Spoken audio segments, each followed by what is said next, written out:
don't know why I'm doing this to myself. I don't know why I'm putting myself through this. This is one video I've dreaded on making, but I felt like it's inevitable. I don't want to torture myself with Paul Blart. Paul Blart of all things. This just feels untouchable. Like the consensus of the entire world is that this is garbage, right? So why do I feel like I have the urge to talk about it? Why do I want to shut down every brain cell I have just to put this movie to rest? Just to give it the final nail in the coffin for its existence. This one feels personal to me. Maybe because of the countless hours I spent as a kid having this on in the background because TBS would play it 24/7. All of those wasted hours, all of that wasted background noise that could have been like NPR or something like growing my brain. Instead, it was something that was damaging my brain. It was Paul Blart Mall Cop.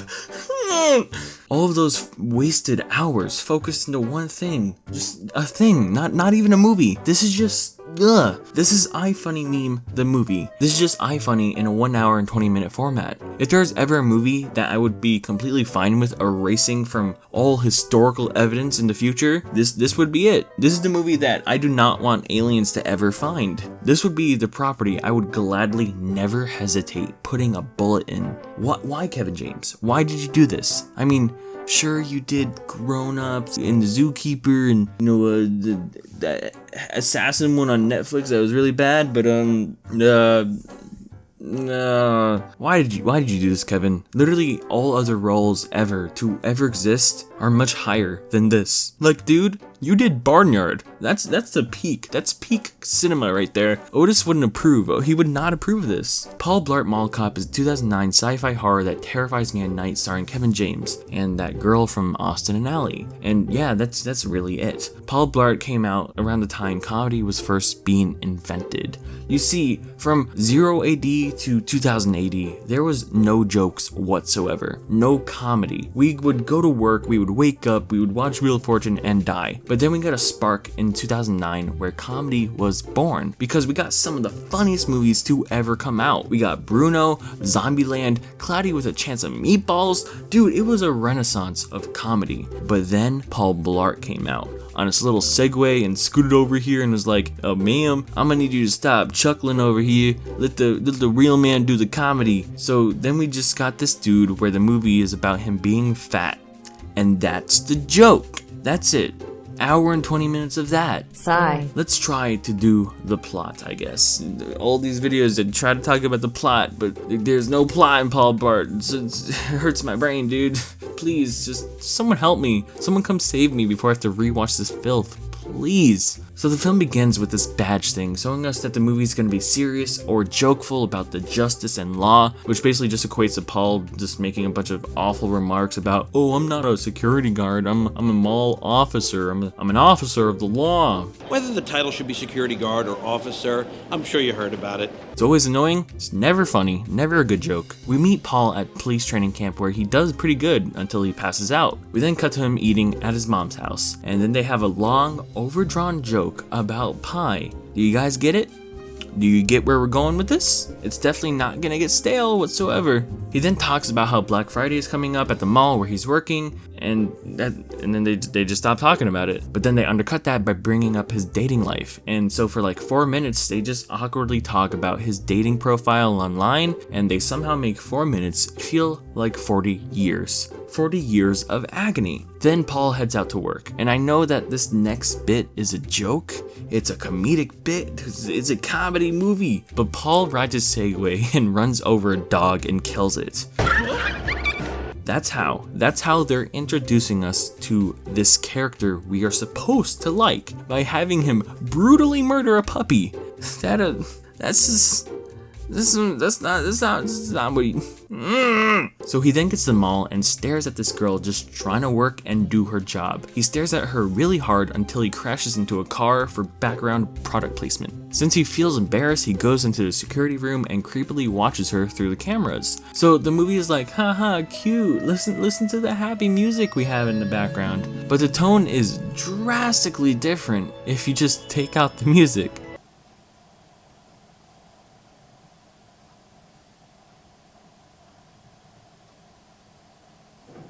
It's so creepy. We are off to a great start of learning who this character is. A great start to relate to Paul Blart.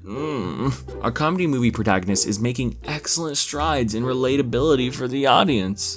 Paul then does rounds with a new guy. The new guy who you know is just going to be the future bad guy. You just know. We then get Paul messing around with seniors and staring at this poor lady just trying to work again and being creepy once again. He attempts to talk to her, but then this Chad comes in and invites her to dinner. Paul then leaves and takes out his anger on a lady just trying to shop. Later that day, he offers the girl a ride by letting her hop on his Segway, and they ride out of the mall, which Segways, I'm not even gonna refute that, whatever. We then get an awful bar scene where he gets drunk and dies. The lady doesn't like dudes who die, so she straight up leaves him mid-conversation. Black Friday comes around and we see these two bad dudes who have to enter the mall, and we get the worst line I've ever heard introducing bad guys. Just the worst line. It's too late to go in that way, guys. It's closed.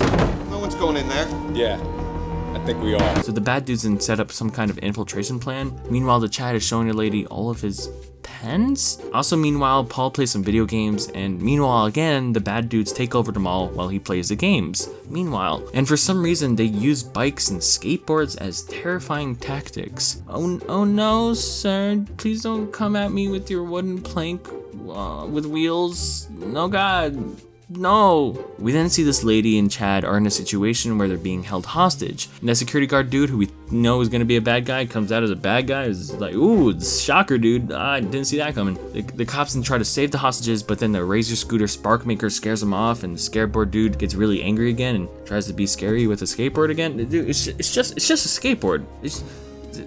Come on. Paul then notices some of the bad guys, and they come at him with tiny bikes. And look, this isn't funny. This isn't played off like a joke, like haha, tiny bikes and skateboards. Over the top bad guys who do parkour. None of this is played off like a joke, except from like maybe one line from Paul Blart. It's possibly to juxtapose, God, I don't even want to use that kind of word for this movie, but it's possibly to juxtapose the fact that he's not as athletically superior as the others, but it only makes every single scene awkward and annoying. None of it is ever funny. I never exhaled out of my nose. That's how you know something is funny. If you go, if you exhale, if you go, I didn't exhale one time when these dudes were doing their thing. No tiny bikes made me exhale. So one by one, Paul takes out these bad guys, even snapping and murdering one of them in a tanning bed.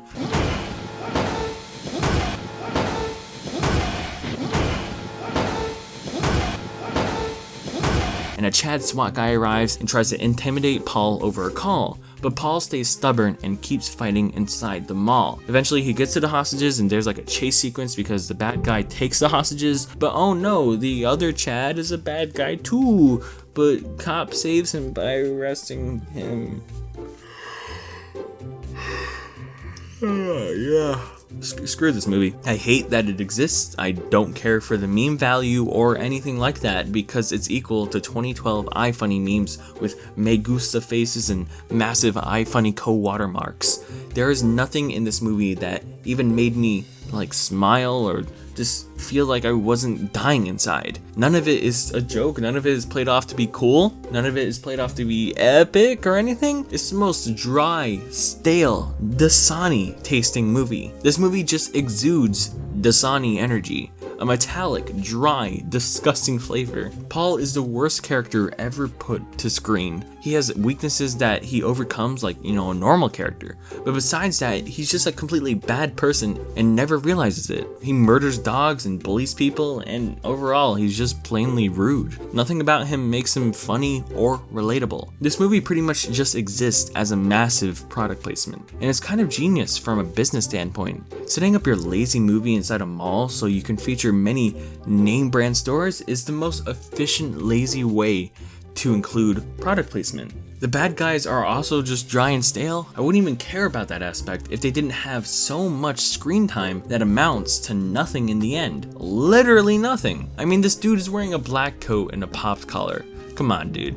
Come on. I think I got my anger out. I don't know why my urge to do this was so high, but wow! It's not like there's any conversation around this movie whatsoever. Who has thought of Paul Blart in the last 10 years since it came out, besides people who make 4chan memes probably. I've been covering topics like this that no one else will talk about. The movies that people are too afraid to discuss. The ones that only the brave will face. Paul Blart, rest in peace. You will not be missed. Kevin James, I apologize for making this, and if you'll excuse me, I need to rest my brain. I need some air.